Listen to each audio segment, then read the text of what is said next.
Salam sejahtera buat kita semua, dimanapun kita berada saat ini. Kami mengucapkan selamat ulang tahun kelahiran dan selamat ulang tahun pernikahan buat Bapak Ibu Saudara yang berulang tahun hari ini. Semoga Tuhan memberikan umur yang panjang, memberikan kesehatan dan sukacita buat saudara. Dan buat Bapak Ibu Saudara yang sedang menderita sakit, kami turut mendoakan kiranya kuasa Tuhan memberikan kesembuhan buat saudara. Demikian juga untuk Bapak Ibu Saudara yang mempunyai pergumulan hidup. Kiranya kuasa Tuhan menolong dan memulihkan keadaan kehidupan saudara kembali. Bapak Ibu Saudara yang terkasih, sebelum kita mendengarkan firman Tuhan renungan hari ini, marilah kita terlebih dahulu memuji Tuhan dengan menyanyikan buku Wende nomor 685 ayat 1 dan ayat 4.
Kasih karunia dan damai sejahtera dari Allah Bapa kita dan dari Tuhan Yesus Kristus menyertai saudara.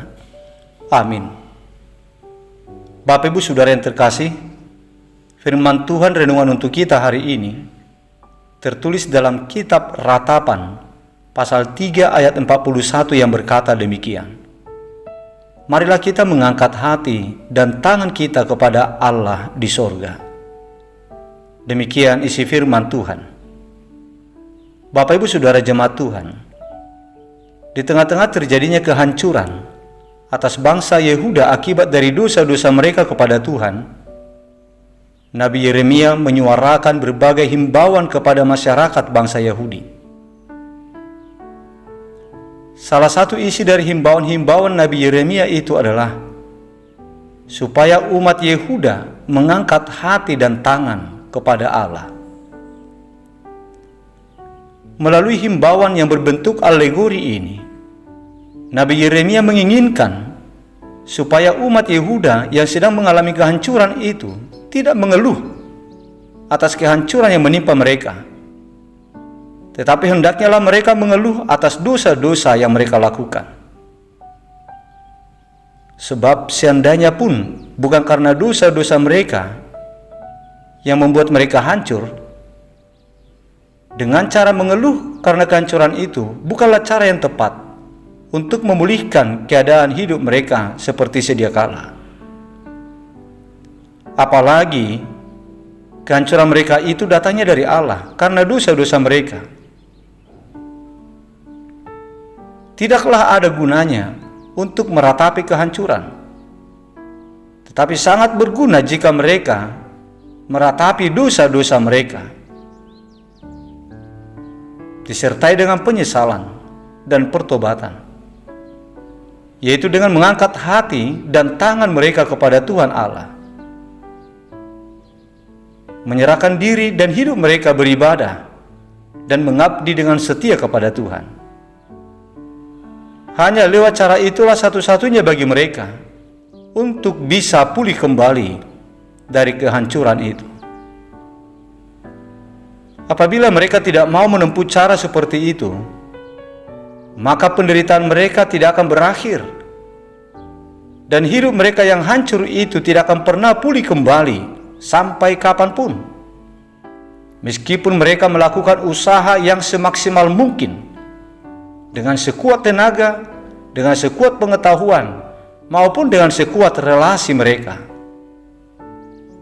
Sebab satu-satunya kuasa yang menentukan kehancuran atau kepulihan hanyalah Tuhan.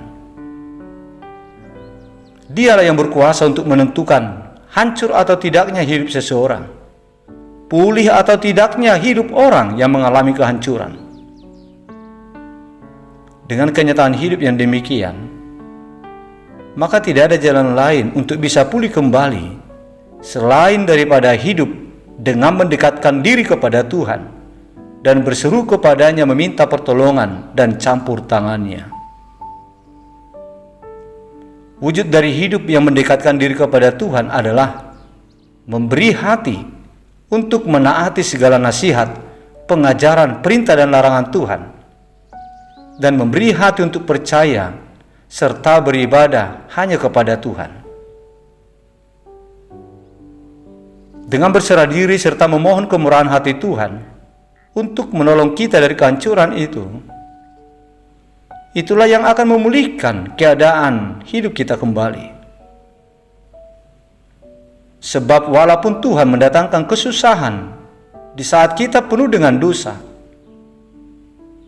tetapi jika kita mau menyelidiki dan memeriksa hidup kita kembali dan menyadari kesalahan kita, serta datang kepada Tuhan dengan pertobatan hidup, maka Tuhan akan kembali menyayangi kita dengan kebesaran kasih setianya, dan hidup kita akan dipulihkan kembali oleh kuasa pertolongannya.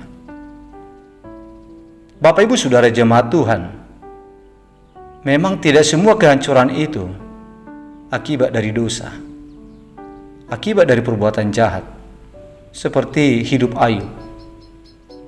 Tetapi alangkah baiknya bagi kita untuk menyelidiki dan memeriksa diri kita di saat kita mengalami suatu kehancuran, baik itu kehancuran usaha, kehancuran rumah tangga, atau kehancuran lainnya. Apakah kita telah berbuat salah di hadapan Tuhan sehingga kehancuran itu terjadi atas kita? Bukan mengkambing hitamkan orang lain atau saling menyalahkan, bukan juga mengeluh, apalagi dengan berputus asa. Semuanya ini perlu kita hindari dari diri kita di saat kita mengalami keterpurukan, di saat kita mengalami kehancuran.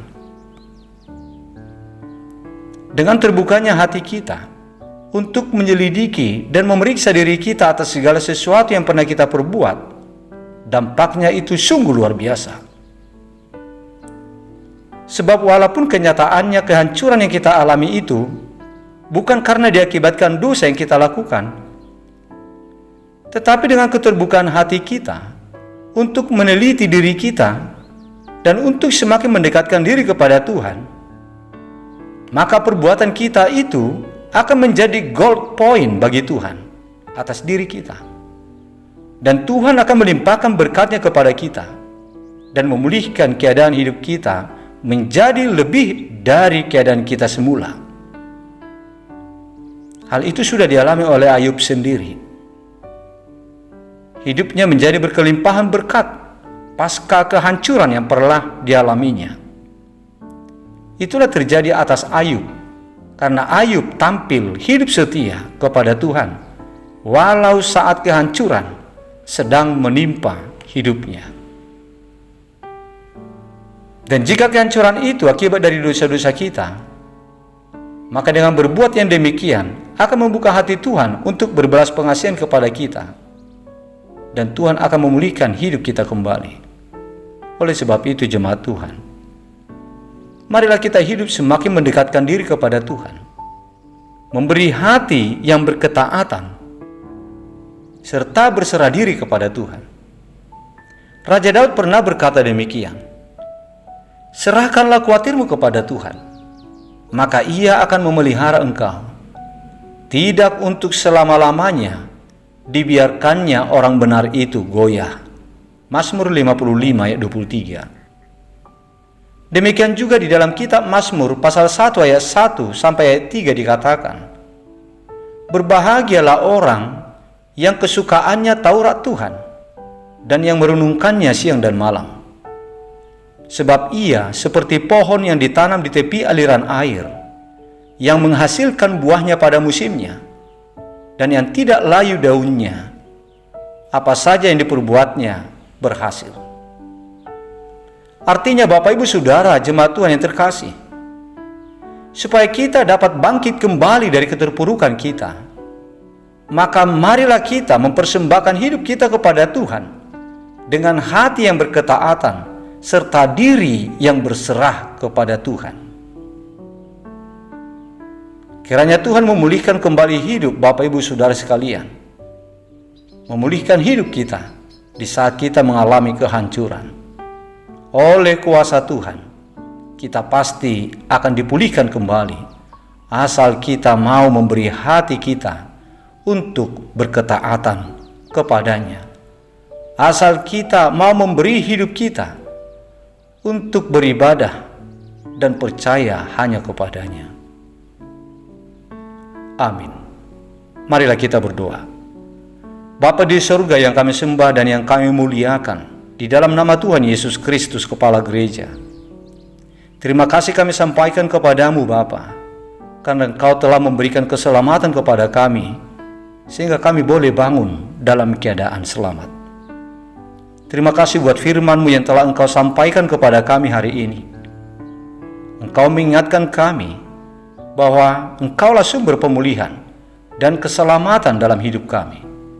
Ajarlah kami untuk menjadi umat yang sabar dalam kesesakan, dengan tetap percaya serta berharap hanya kepada pertolongan-Mu, untuk memulihkan kembali hidup kami dari kehancuran yang kami alami. Janganlah kami menjadi putus asa di saat kami mengalami suatu kehancuran. Jangan juga kami mengkambing hitamkan orang lain dan saling menyalahkan.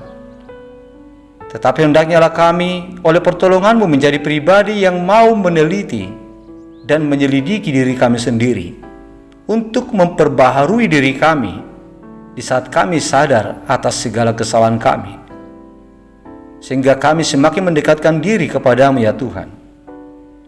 Tolonglah kami untuk bisa luput dari segala kesesakan hidup yang kami alami.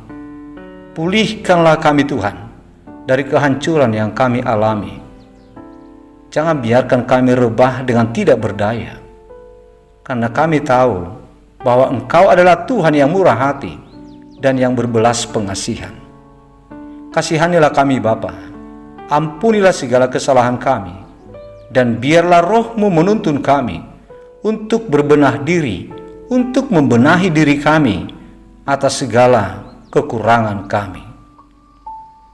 Bapa di sorga, Bapa yang baik, di dalam nama Tuhan Yesus Kristus Sang Maha Tabib, Gembala yang baik, kami berdoa untuk saudara-saudara kami yang sedang sakit saat ini. Kami memohon kepadamu Tuhan, lawatlah mereka lewat kuasa yang ada padamu, sebab lawatan-Mu lah yang membuat mereka menjadi sembuh. Kasihani mereka Tuhan, pulihkanlah kembali kesehatan mereka lewat lawatan kuasa-Mu. Ya Bapa, kami mengucap syukur kepadamu atas berkat perlindungan dan kekuatan yang Engkau berikan kepada saudara-saudara kami yang berulang tahun hari ini, yang berulang tahun kelahiran, dan yang berulang tahun pernikahan. Terpujilah Engkau Tuhan atas segala kebaikan-Mu selama ini kepada mereka. Dan saat ini kami bermohon kepadamu, berkenanlah kiranya Engkau sebagai gembala di dalam hidup mereka. Tuntunlah mereka Tuhan di dalam menjalani hari-hari hidup yang Engkau tambahkan kepada mereka di tahun yang baru yang Engkau anugerahkan. Berikanlah umur yang panjang, berikanlah kekuatan, kesehatan, dan sukacita kepada mereka. Ya Bapa yang baik, hari ini kami mau melakukan aktivitas kami. Kami mohon perlindungan Tuhan untuk kami. berikanlah hikmat, kekuatan, dan keselamatan kepada kami di dalam setiap pekerjaan kami, dan berkatilah pekerjaan kami Tuhan. Lindungilah anak-anak kami, keluarga, dan sanak saudara kami. Ya Bapa, Bapa yang murah hati, kami memohon pengampunan-Mu atas segala dosa-dosa kami, supaya kami layak di hadapan-Mu, supaya Engkau berkenan untuk memberkati kami. Di dalam nama Putra-Mu yang tunggal, Tuhan Yesus Kristus, dengarkanlah permohonan kami ini. Amin.